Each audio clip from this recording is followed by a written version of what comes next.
لن يقاسمك الوجع صديق، ولن يتحمل عنك الألم حبيب،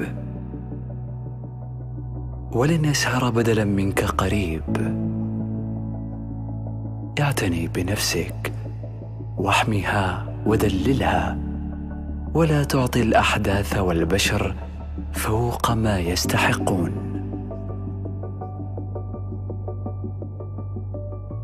لا تبحث عن قيمتك في أعين الناس، ابحث عنها في ضميرك، فإذا ارتاح الضمير ارتفع المقام، وإذا عرفت نفسك فلا يضرك ما قيل فيك.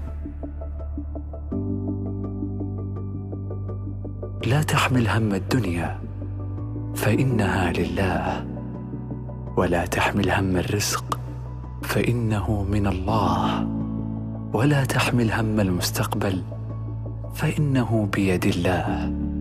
فقط احمل هما واحدا، كيف ترضي الله، لأنك لو أرضيت الله رضي عنك وأرضاك وكفاك وأغناك.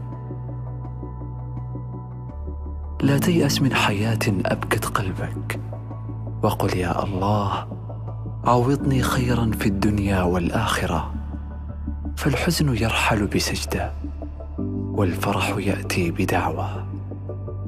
طابت أيامكم بالتوكل على الله.